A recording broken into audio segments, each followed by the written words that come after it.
Bismillahirrahmanirrahim. Assalamualaikum warahmatullahi wabarakatuh.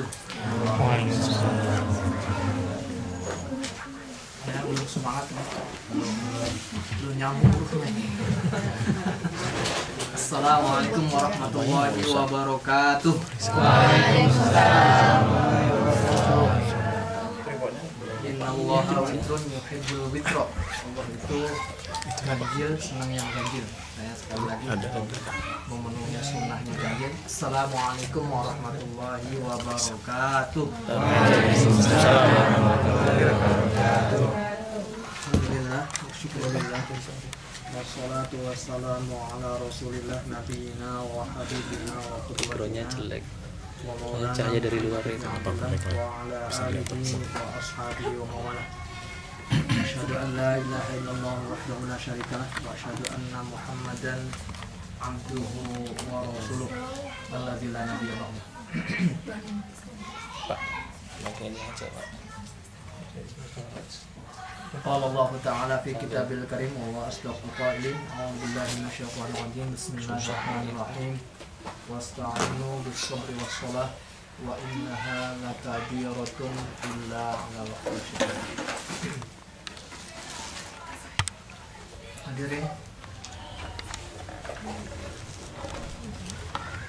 bapak-bapak, ibu-ibu yang dimuliakan Allah,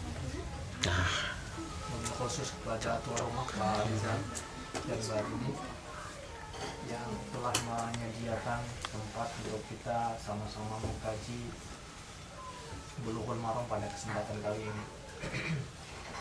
Sebagaimana kita sudah sama-sama ketahui bahwa menuntut ilmu adalah hukumnya wajib, bahkan perintah menuntut ilmu itu kalau tidak kita temui di dalam negeri, kalau kita tidak temui di dalam dirimu, kalau kita tidak temui di rumah kita, maka kita diperintahkan untuk mencarinya keluar. Walau bisi. Boleh agak keras sedikit. Belum. Ini belum. Nanti keras, paling keras sendiri. Setelah awal lagi, nanti setelah buka biasanya keras banget.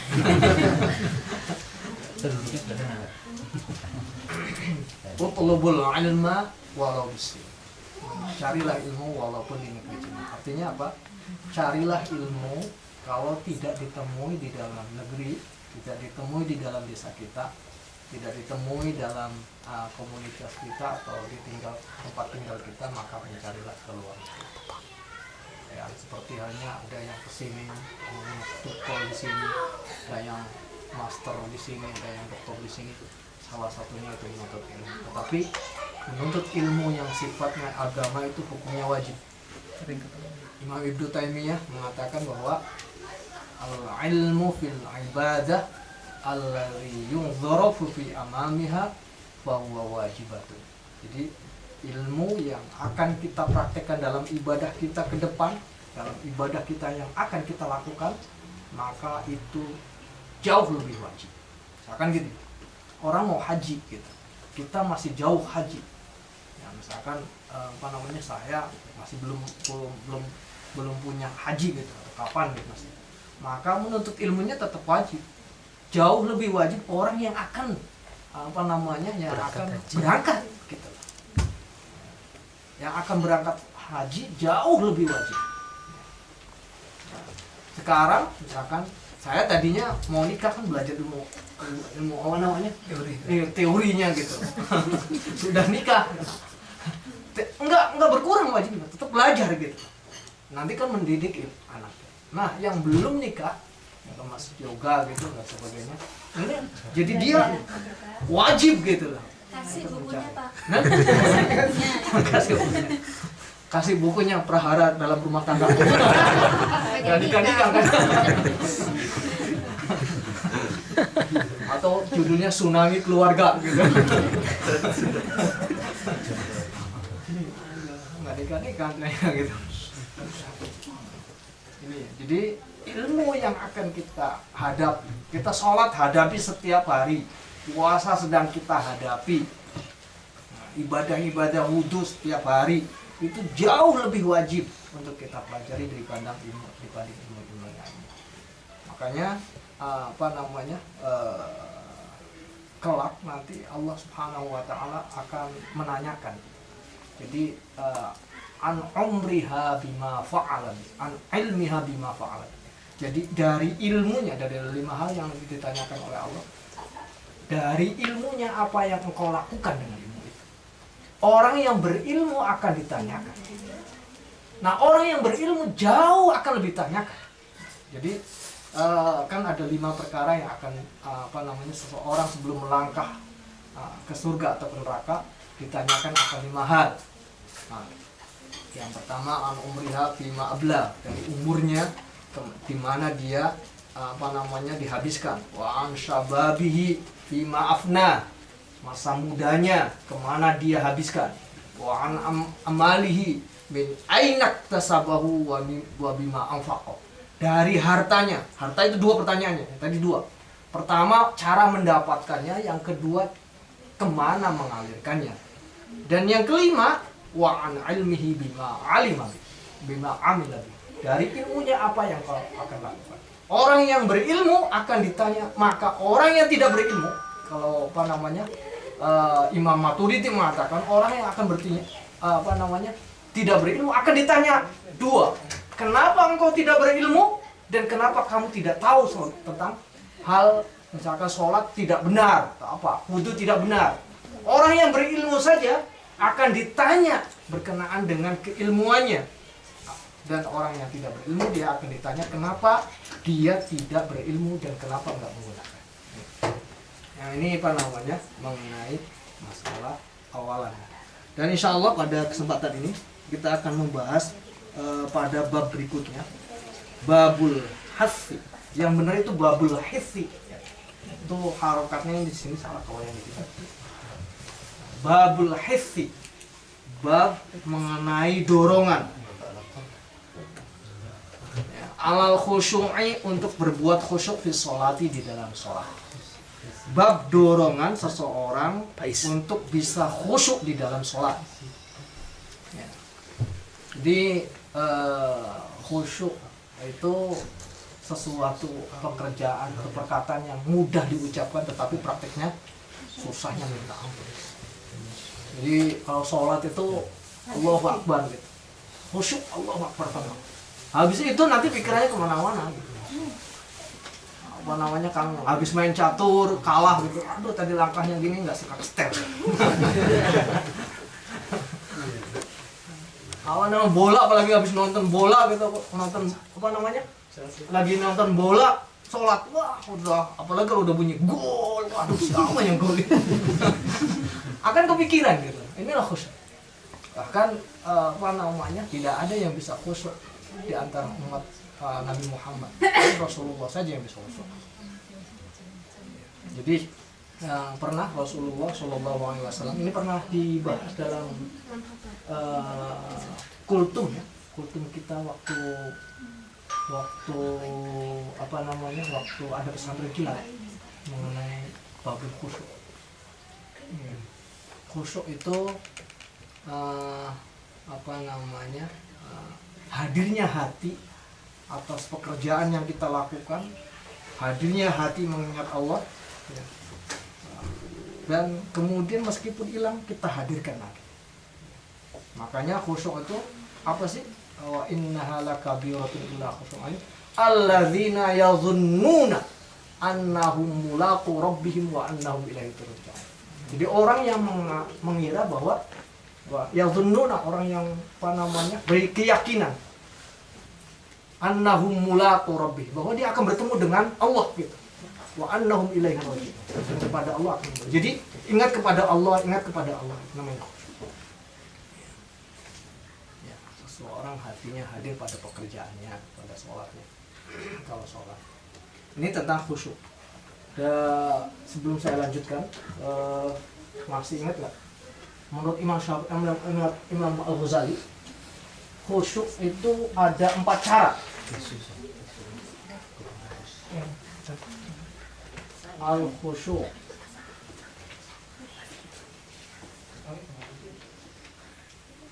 Ya. Asli katanya ya dari kata khosya'a.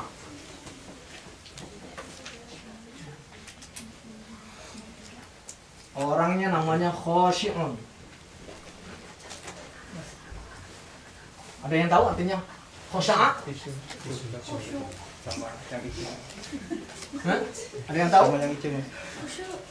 Yang hijau yang ya. Arti dasar katanya artinya takut. Khauf. Ya, sama dengan khauf. Khusyuk itu arti dasarnya katanya. Jadi kalau orang takut sama atasannya, kalau orang kerja takut sama lighternya atau apa namanya Sachbearbeiter atau chef, atau kalau di perusahaan apa namanya Meister, maka kalau dia takut pada chefnya, ketika dia mengerjakan sesuatu dan chefnya ada, maka apa ya yang terjadi? Dia khusyuk, hadir sepenuhnya, hatinya hadir. Bahkan bukan hanya chefnya yang dia takuti, chefnya nggak ada gitu, mobilnya masih ada, takut dia. Suaranya masih kedengarannya, masih konsentrasi. Wah, iya. Ya. Kalau mobilnya lewat pergi, udah gitu. Ternyata mobilnya supirnya aja yang pergi gitu. Begitu lewat, oh tiba-tiba kan gini lagi. Itulah karena rasa takut. Ya, jadi timbul khusyuk. Yang kedua, khusyuk itu dari kata khasya'a yakhshi'u. Tadi yakhsha'u ya.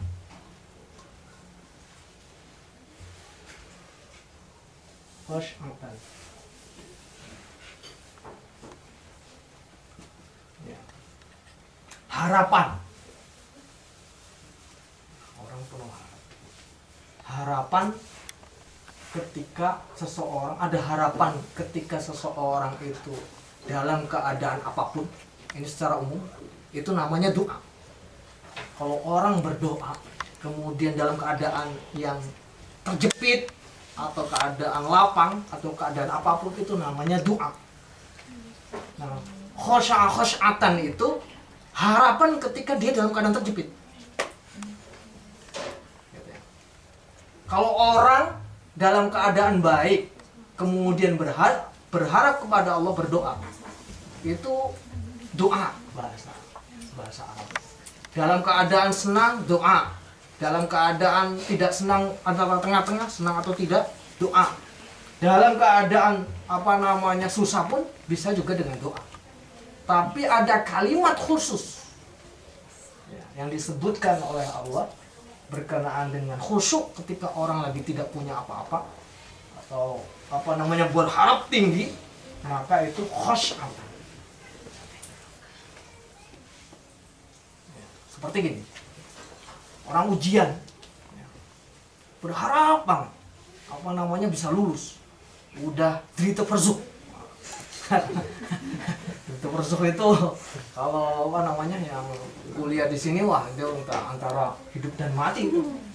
Kalau nggak lolos, wassalam. Drite versuch. Nah, dia akan konsentrasi gitu. Pertanyaan konsentrasi sekali. Belajarnya konsentrasi. UMPTN. Kalau dulu saya UMPTN. Kalau sekarang namanya SNPTN, Bapak. SNMPTN. PB. SNMPT. UMPTN kan namanya? Iya, dulu Sepenmaru. Oh, zaman Maru. Perintis Sepenmaru ya. Perintis Zaman Sepur Lempung itu, Pak. Nah, kalau seandainya pada saat itu berharap sekali, kondisinya takut, kemudian kursinya tanggal sedikit, kemudian peluangnya, saingannya banyak, maka dia sangat berharap sekali melakukan sesuatunya maka dengan khusyuk. Ini kata dasarnya. Nah, khusyuk itu ini ada 4 kalau Imam Ghazali itu. Dimisalkan, Imam Ghazali itu dimisalkan. Karena tinggal dibaca di buku Al-Kimiyatul Ruhaniyah. Kimia Ruhani. Salah satunya mengenai kimia ruhani menghadirkan khusyuk.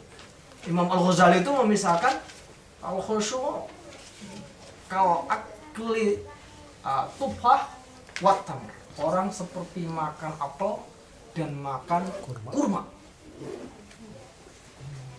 Makan apel dan sangat udah membayangkan sudah apel sama kerupuk lah kalau kita misalnya ini. Sama orang makan apel dan kerupuk. Nah, apa namanya? Biar nikmatnya enak, benar-benar rasa apel atau rasa kerupuk, maka ada tipsnya. Begitu juga dalam ibadah, kata Imam Imam Al-Ghazali. Yang pertama, makannya tidak sama-sama.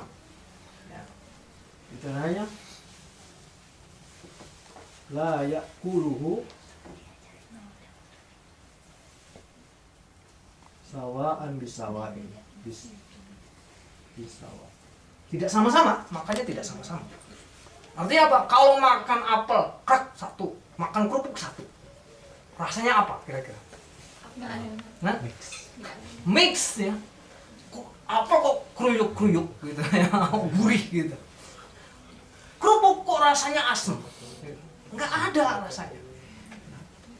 Nah ini kita kata Imam Ghazali, Al-Ghazali demikian bahwa kalau misalkan orang ibadah kemudian dia mencampurkan antara niat kepada Allah dan niat manusia jadi satu, pasti tidak khusyuk. Sudah bisa dipastikan. Orang niat datang pengajian atau datang ke sini atau datang ke suatu tempat lah pengajian, buka puasa, niatnya pengen makan gitu. Bukan di sini di tempat lain kota lain. Indonesia. Di Indonesia, Cirebon. Misalkan gitu. Yang dilihat apa begitu ada makanan? Wah, ada makanan kan lihat. Wah, ada ininya, wah saya dek-dekin. Wah, gini gitu. Jadi niat hadir karena Allahnya. Iya, niatnya Allah gitu. Tapi ada juga nih, wah yang pengen makan. Akhirnya apa? Hilang rasa khusyuk itu hilang. Sholat misalkan. Sholat karena pengen dipuji atau sholat karena ada yang diharapkan gitu. Kalau di sini kan nggak ada sih di Indonesia. Sholat gitu karena ada mertuanya atau ada calon mertuanya gitu kan. Pengen dianggap menantu yang baik atau calon menantu yang baik, khusyuk 50 rakaat. Seperti tadi kalau ada chef gitu kan, ada orang kebiasaan profesional bekerja sama pengen dapat pujian. Kalau orang profesional bekerja ada chef atau tidak, dia tetap konsen. Tapi kalau orang karena chef gitu, maka ketika bekerja ada chef lewat, ya oke, rajin. Nggak ada, wah bebas gitu kan. Gitu. Ada rajin.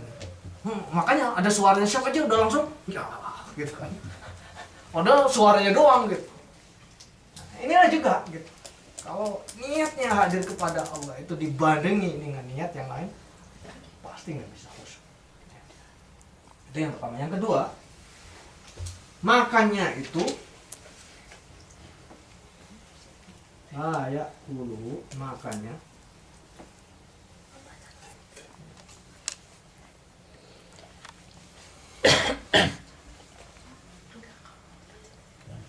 laisa bijumlatil wahidah, iya.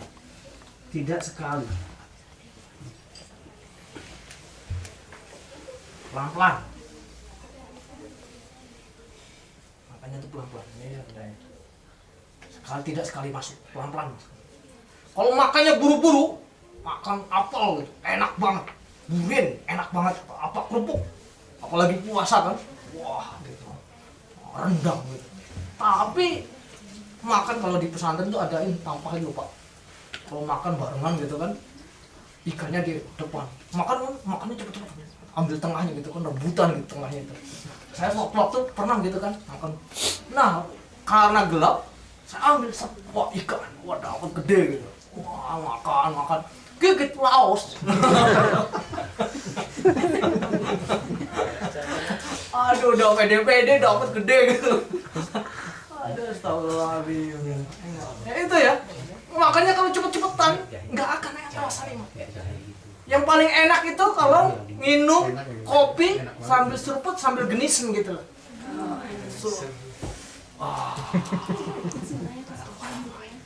Sambil minum apa gitu terus bilang dunia, oh dunia.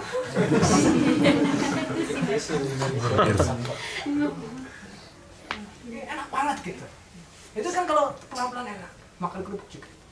Nah ini kata Imam Ghazali, sholat pun demikian. Kalau di pelan-pelan makanya gitu.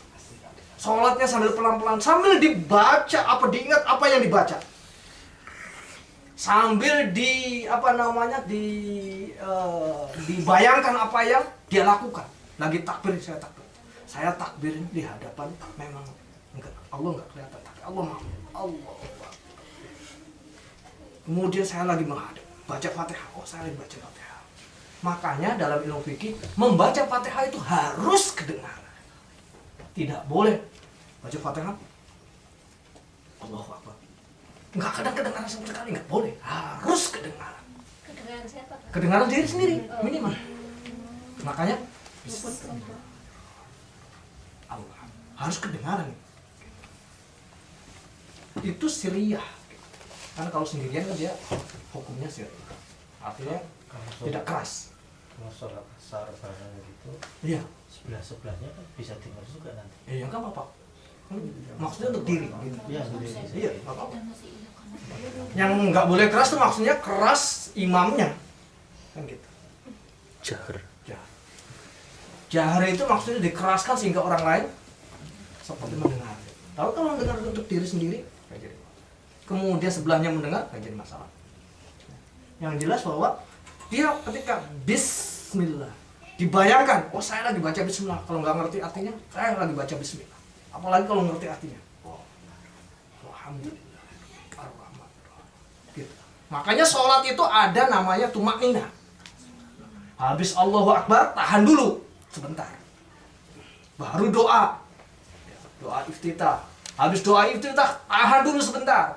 Baru baca Fatihah. Baca Fatihah, tahan dulu sebentar. Baru baca ayat. Baca ayat, tahan dulu sebentar. Baru ruku, tahan dulu sebentar. Baru i'tidal. Semacam itu. Artinya apa? Untuk mengembalikan. Terus kita kontrol cepat apa-apa. Bayangan-bayangan kita yang ada luar, makanan, apa-apa, semuanya. Wajar, memang Allah tuh wajar. Orang kayak gitu wajar. Jadi, apa namanya, hadirkan lagi. Makanya ini, lah ya kuluhu lais cuma. Tidak sekaligus, makanya tidak buru-buru. Kemudian, ya kuluhu bi'ilmihi, membacanya dengan tahu ilmunya. Kalau apa namanya nasi goreng yang enak itu begini, ini nasi goreng.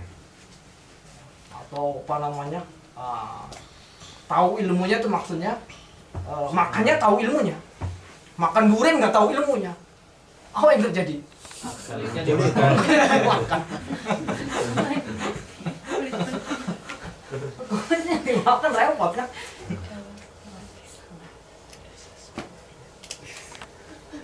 Jangan kayak gajah kan? Gajah apa namanya makan durian tahu nggak? Jadi diinjak. Durian diinjak kaki kita. Lumayan juga kan? Saya lihat durian itu jadi durian di YouTube tuh gajah tuh menjatuhkan durian, dia lipet ininya pohonnya, korok, jatuh.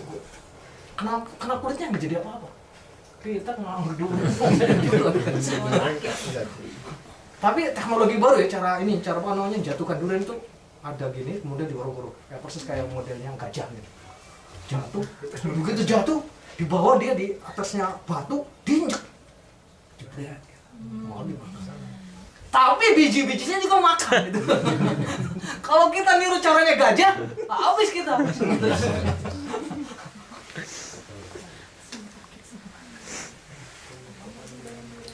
Harus tahu ilmunya, wudu harus tahu ilmunya, sholat harus tahu ilmunya. Oh ini membatalkan atau tidak? Khusyuklah tahu ilmunya.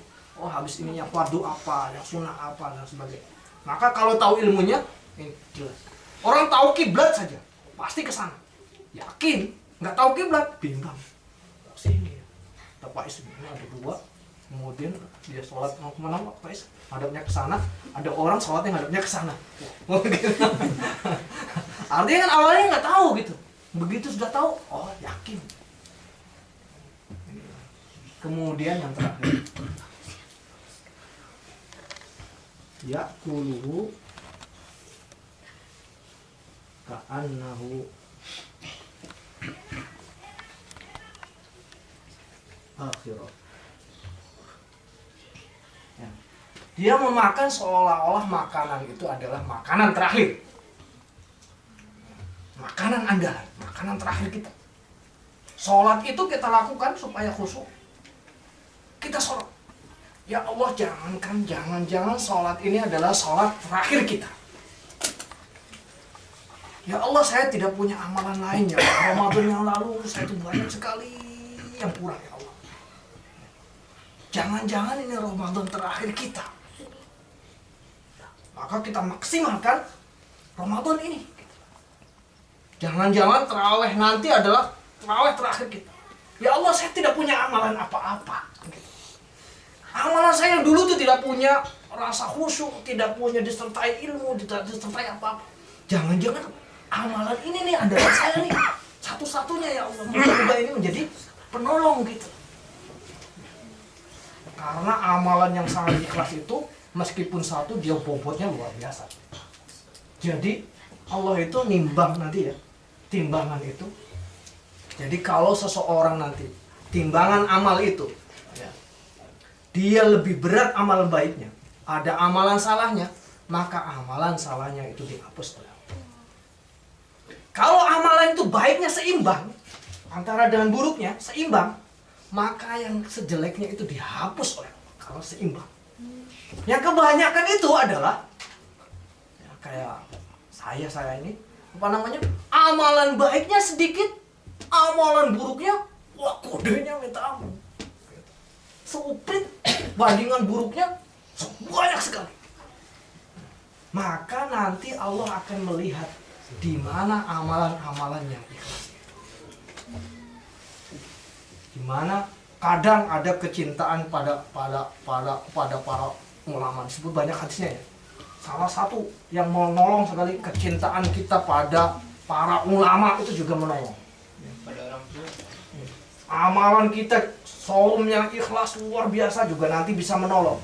Pada orang tua juga bisa menolong. Oh kok kayak amalan-amalan khusus yang kita luar biasa di sana ikhlasnya.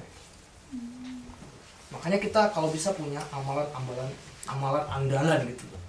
Yang kita wah kita ya Allah punya, saya punyanya ini ya Allah. Kemampuan saya ya Allah apa namanya goreng apa namanya bakwan ya Allah.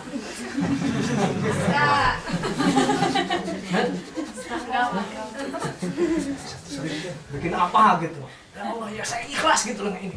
Ada pengajian kalau usul saya goreng bakwan.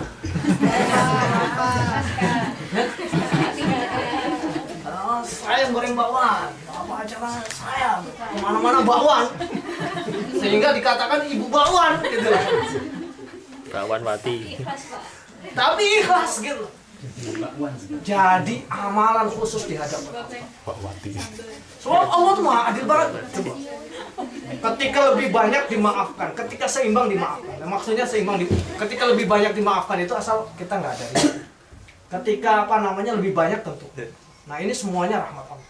Nah ini apa namanya? Marilah kita hadirkan khusyuk itu seolah-olah kita. Nah ini nanti ini mengenai bab-bab bagaimana teknik khusyuknya. Ini cara khusyuknya dijelaskan oleh Imam Ghazali. Ini kalau dibaca itu satu jilid sendiri ya. Kimiyatul Ruhaniyah itu ada 6 jilid, yang mengenai khusyuk ada satu jilid sendiri. Ini saya lanjutkan ke mengenai. Nah, di dalam hadis ini adalah teknik bagaimana Rasulullah menganjurkan kepada kita sekalian untuk khusyuk. Sebelum dilanjutkan, ada pertanyaan? Tanya Kak. Ji, monggo. Khusyuk itu berkaitan ada pada sholat aja atau hal-hal yang lain? Kalau yang dibahas ini, Khusyuk itu pada semua hal. Itu pada semua. Pada semua aktivitas, karena semua aktivitas itu pada hakikatnya adalah ibadah.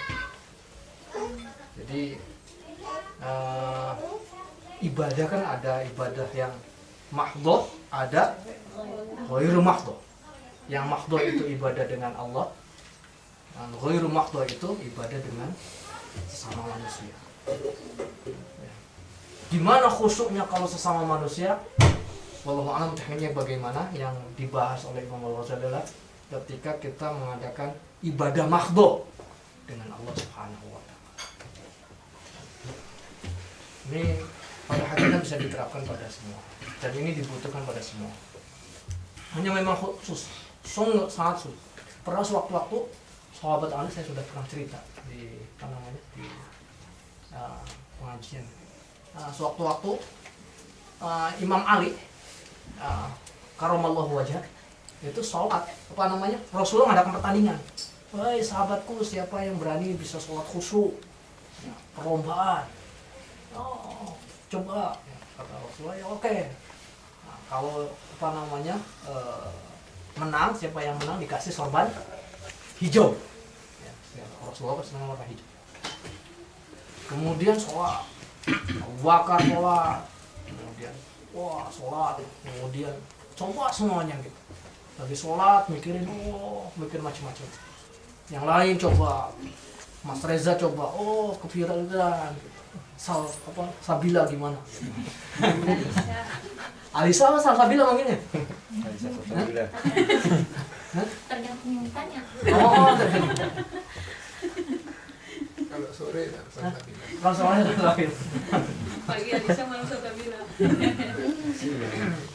Kepikiran gitu, semuanya kepikiran, macam-macam. Ketika ditanya, gimana? Saya nggak bisa ya Rasulullah. Sahabat Ali kan terkenal. Sholat Allah, sholat sunnah 2 rakaat. Wah, sudah khusyuk banget. Menjelang salamnya saja kepikiran. Aduh ya Rasulullah, kok sorbannya, kok warnanya kok hijau. Coba kalau sorbannya warna putih, saya senang seperti itu. Begitu mau salamnya saja kepikiran sorbannya. Salam gitu. Gimana Ali? Aduh ya Rasulullah, nggak bisa saya ini. Kenapa? Saya keinget sorban. Itu jujurnya para sahabat ya, walaupun pikiran itu nggak bisa dibaca. Tapi bisa, nggak bisa. Ini tapi insya Allah dalam Imam Syafi'i khusyuk memang tidak disyaratkannya sholat ya.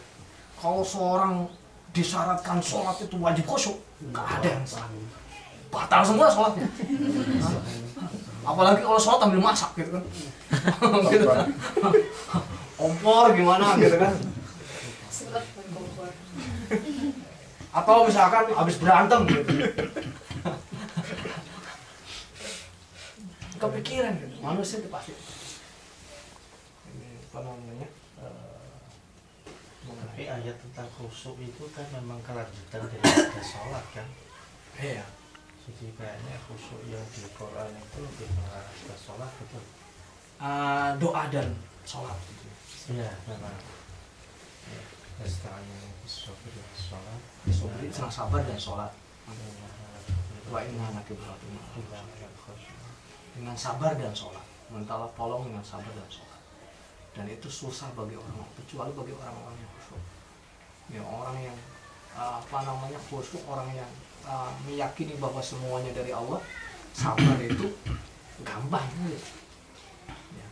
Jadi khusyuk itu adalah sesuatu yang yakin semuanya dari Allah, nanti akan kembali kepada Allah, dan pikirannya adalah pikiran yang jernih gitu, tidak ada harapan lain. Makanya orang yang kalau diuji udah khusyuk gitu, sabar, ya pasti Allah ada maksud di balik semua ini. Pasti Allah akan memberikan hikmah di balik semua ini.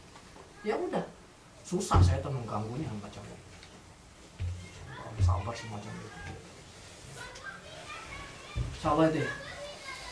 Babul histi al khusyu'i fi shalah. Hadis yang ke-186. An Abi Hurairah diriwayatkan dari Abi Hurairah radhiyallahu anhu.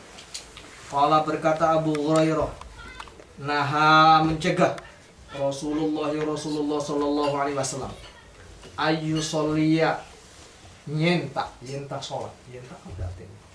Kalau di pesantren tuh ayu sholliya nyentak sholat. Sopo arrojulu wong lanang. Ayu nyentak itu apa artinya?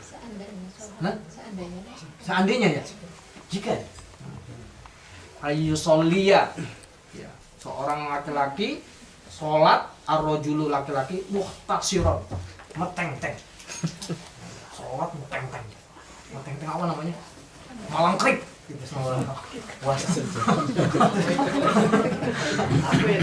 Gini loh. Ngecek pinggang gitu kan. Muhtasiron itu artinya menaruhkan apa namanya tangan di pinggang. Meteng-teng kalau bahasa Cirebon meteng-teng.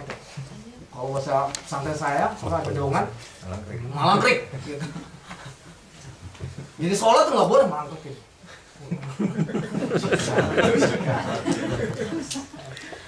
Sholat dengan tangannya meteng. Muttafaqun alaih. Hadis ini diriwayatkan karena emang nggak bisa sholat. Kemudian kan pasien juga kalau berjamaah begini kan. Jadi ingat saya waktu kecil gitu. Oh, sholat kalau sujud tangannya pak gede-gede. Tinggal teman lain nggak dapat gitu. Anak kecil yang lain nggak dapat kalau ini gitu kan. Kadang sholat anak kecil saya kasih bantal, pas sujud saya kasih bantal sih kan nggak bisa duduk.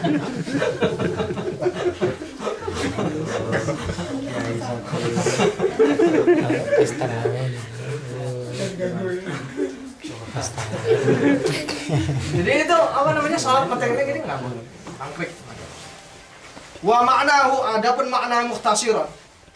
Menurut Imam Muslim, walafdu dan lafadznya li muslimin bagi Imam Muslim. Hadis ini diriwayatkan juga oleh Imam Muslim.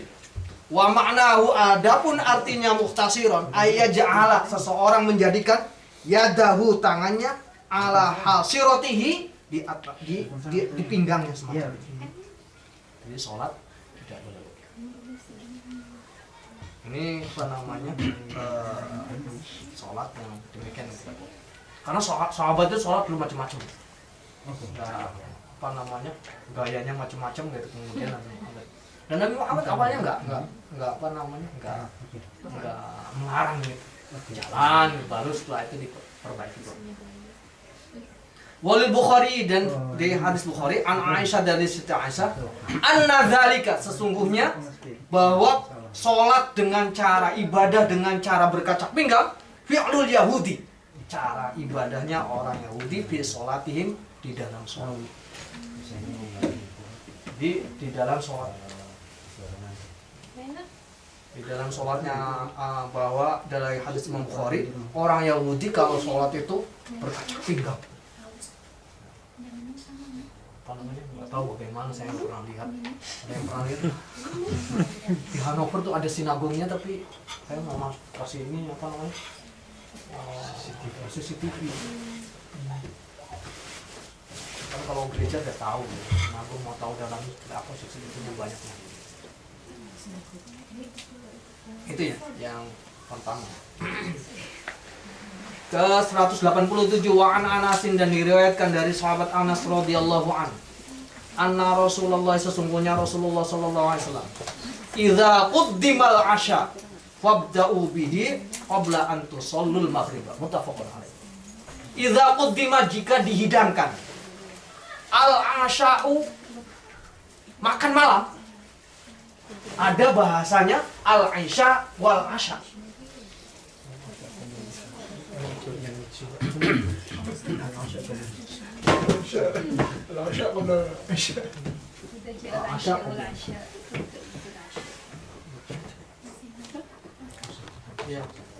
Idza quddimal 'asya fabda'u bihi qabla an tusallul maghrib. Idza quddima, jika dihidangkan kepada kalian, al-asya'u, makan malam. Fabda'u, maka dahulukanlah bihi, dengan makan malam itu.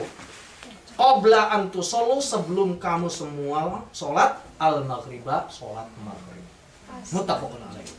Makan dulu ya. Cocok Pak, cocok. Tapi ini jika makanannya sudah hadir di depannya. Udah hadir. Jika kita diberikan gini, kolok apa namanya? Kolok kacang atau apa gitu, datang atau apa gitu kan. Maka kolok kacang itu dimakan. Kalau masih ada di belakang, sholat dulu. Kecuali ada hadis lagi yang sholat isya. Idza ja'al asya wal isya fabda'ul asya. Ini apa namanya? Ya, sholat isya. Nih, kecuali sholat isya. Jika ada datang bersama nih, idza ja'al asya, waktu malam, makan malam, wal isya, dan sholat isya, fabda'ul asya. Maka Rasul mengatakan, fabda'ul asya, dahulukan sholat makan malam. Kalau sholat isya yang didahulukan itu makan malamnya. Karena sholat isya itu panjang. Kalau ini idza quddima, jika sudah disodorkan loh. Maghrib. Sudah disodorkan loh di depan kamu, al-asya, makan malam. Udah ada di depannya. Makanya kalau kita makan, lagi makan, ada qomat, habiskan makannya biar qomat-qomat. Ini Udah makan kok. konteksnya diundang atau Hah? di rumah sendiri? Ya kalau di rumah sendiri makan ini dulu lah. Idza quddima berarti jika disodorkan. Bilang sama Mbak Feni kalau mau Bisa makan nggak, Mbak tetap Feni? sudah. Ini jelas banget ya, supaya apa namanya nggak mengganggu pikiran kita. Sholat tidak boleh apa namanya sholat mentang-mentang wah kan bapak saya sholat begini, saya lagi makan gitu, azan ininya, sama bapak pergi sholat sama jamaah. Saya nggak tahu hadisnya kan, nggak kadang suka bantah gitu, bapak ini kejar yang telas belum habis ini. Makan itu le, kamu nggak makan sekarang itu, nanti udah makannya nanti, nggak makan kan nggak mati. Ya udah akhirnya kucuk sholat dulu, baru habis itu makan. Jadi belum tahu hadisnya, kalau tahu hadisnya gini ngomong bapak. Alasannya bahwa kan kamu loh nggak kalau ninggalin kan nggak mati. Gitu. Muadzinya suruh makan dulu itu. Padahal hadisnya suruh makan dulu, kalau udah lagi makan azan, masalahnya azan. Dan itu kan bukan apa namanya, bukan iqamah. Salam. Monggo. Makanya sholat yang bikin hati tenang atau makan yang bikin hati tenang? Pilihan sulit.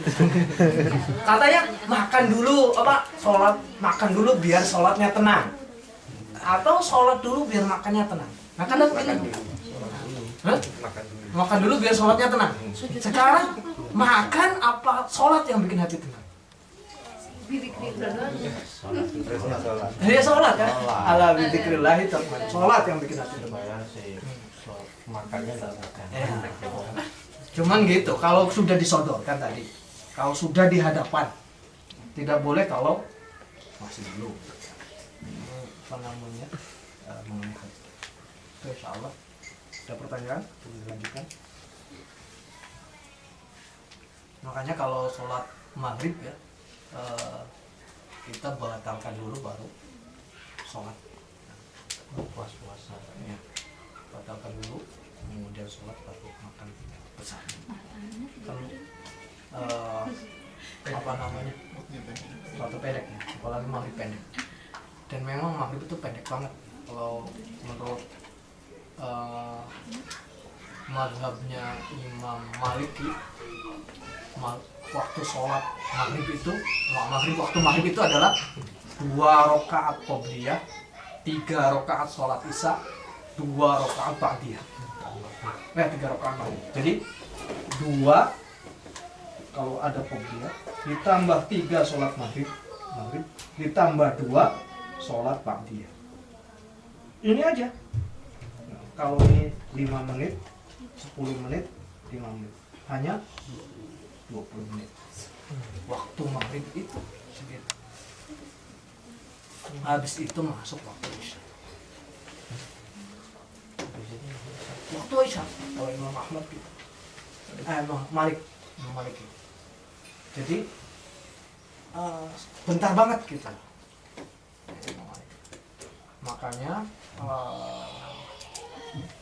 para sahabat itu Rasulullah kalau sholat yang lain kan menunggu, kecuali sholat maghrib.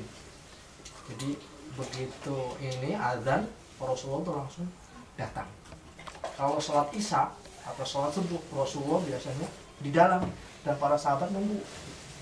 Kemudian Rasulullah keluar baru iqamah. Apa namanya? Makanya untuk mengisi itu kadang membaca Quran kalau di desa itu dengan selawatan gitu. Ujian. Sahabat juga nunggu. Dan ada hadisnya tentang menunggu sholat itu pahalanya luar biasa. Ya Rasulullah sholat sunnahnya itu di rumah. Sholat sunnah itu sunnahnya di rumah. Sholat wajib sunnahnya di masjid laki-laki. Supaya apa? Supaya istri kita bisa sholat jamaah dengan kita. Jadi hadis yang meriwayatkan tentang sunnah qobliyah atau sunnah ba'diyah dan sebagainya itu semuanya tentang yang meriwayatkan istri-istri Rasul. Karena dilakukannya di dalam. Maka itu indahnya Islam. Apa namanya? Mengenai ayat tentang sholat hanya 65 ayat. Mengenai tentang zakat 65 ayat. Mengenai puasa hanya 4 ayat. Mengenai haji hanya 6 ayat. Mengenai keluarga ada 300 ayat. Dan 300 ayat ini lengkap. Dari mulai cara memilih calon. Ini Mas Yoga. Bahkan mengatakan bahwa perempuan yang mukmin walaupun hitam itu jauh lebih utama daripada perempuan kafir walaupun itu cantik. Jadi orang Afrika. Sementara walaupun itu laki-lakinya ganteng, tapi dia tidak beriman, tapi dia kafir, maka itu lebih jelek daripada walaupun ada seorang mukmin yang baik, walaupun dia hitam legam, itu jauh lebih mulia daripada laki-laki, walaupun dia ganteng, kulitnya putih, tinggi dhuwur.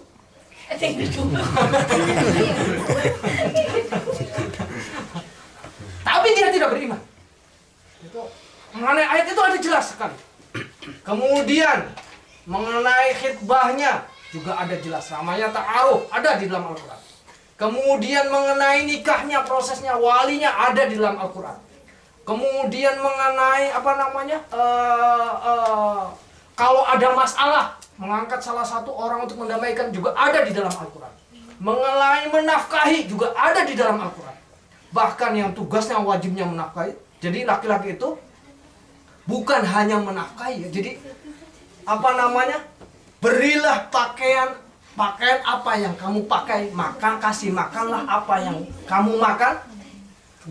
Kemudian tempat tinggalkanlah ke tempat tinggal yang nyaman. Jadi ibu-ibu itu bukan dikasih uang ya, kewajiban laki-laki itu, tapi dia diberi makan. Artinya apa? Yang kewajiban masak sebetulnya laki-laki. Sorry. Ini sudah pernah kita bahas ya. Yang kewajiban masak sebetulnya ada laki-laki. Karena perintahnya Al-Quran itu adalah beri makan apa yang